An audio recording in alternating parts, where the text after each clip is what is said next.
पाल्यावरचं जीवन हे कसं असतं, हे मुलांना अनुभवता यावं, त्यांना माहिती व्हावं, यासाठी छत्रपती संभाजीनगर शहरातील धर्मवीर संभाजी विद्यालयाने एक उपक्रम राबवला.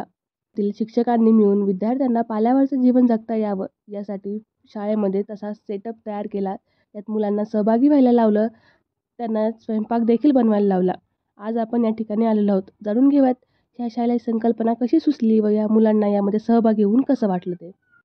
आणि इयत्ता 9वीला एक वनवासी नावाची कविता आहे आणि तुकाराम धांडेंची. वनवासी लोक जीवन कसं जगतात, काय जगतात, कसं काम करतात ते. आज जर जेवलो तर उद्या आपले जेवायचे काय भ्रांत आहे हे त्यांना माहिती नसतं, पण ते आपलेच एक समाज बांधव आहेत आणि म्हणून त्यांना त्या सामाजिक आपल्या बांधवाची काही जाणीव व्हावी म्हणून जाणीवपूर्वक एक तर दोन आमचे स्वार्थ होते. एक तर सामाजिक बांधिलकी जाणीव निर्माण व्हावी आणि दुसरं म्हणजे इयत्ता 9वीला ही कविता आहे. 9वीच्या मुलांना मी तर सहज आमच्या त्या कात्रे सरांना असं चेष्टेनं असं म्हणलं, तुम्हाला 4 वर्ष कविता शिकवायची गरज नाही. इतकं ते कानावर ऐकून ही सगळी कविता पाठ झाली आहे, वनवासी नावाची कविता. आणि या निमित्तानं या मुलांना असं सांगितलं होतं की तुम्ही 8 दिवसापासून घरी भाकरी करू लागला आईला.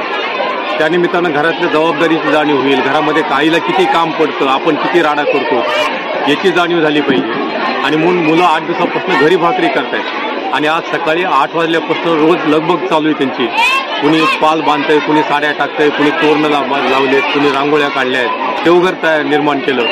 आणि या निमित्ताने त्यांनी भाकरी करताना खूप त्रेधा तिरपीट उडाली. कुणाच्या भाकरी तुटल्या, कुणाच्या कच्च्या राहिल्या, पण काही मुलांनी अतिशय उत्कृष्ट अशा भाकरी केल्या.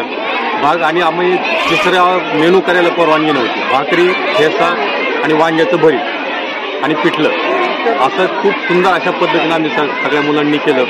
सामूहिक नृत्य केलं मुलांनी.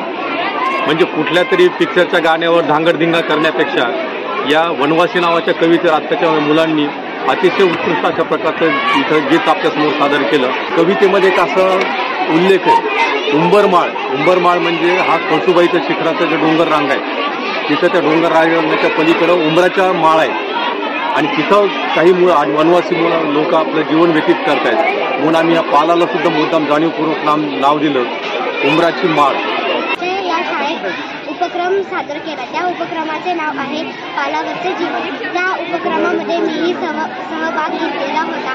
त्या उपक्रमामध्ये असे होते की तिथे भाकरी करायचे होते, ठेचा बनवायचा होता, आणखी पिठलं बनवायचं होतं. ते मी बनवले. हे बनवून मला खूप मजा आली. आम्ही हे केले तर आमच्या मित्रमैत्रिणींना आम्हाला खूप मजा आली. आज आमच्या शाळेत पालावरचे जेवण हे कार्यक्रम राबवण्यात आले.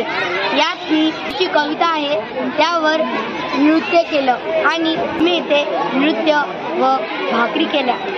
आम्ही ते सरांना दिल्या, तर सरांना त्या भाकरी खूप आवडल्या आणि इथे आमच्या मित्रांना व आम्हाला खूप मजा आली व खूप याच्यात धमाल केली आणि मला इथे पार्टिसिपेट होऊन खूप भारी वाटतं आहे.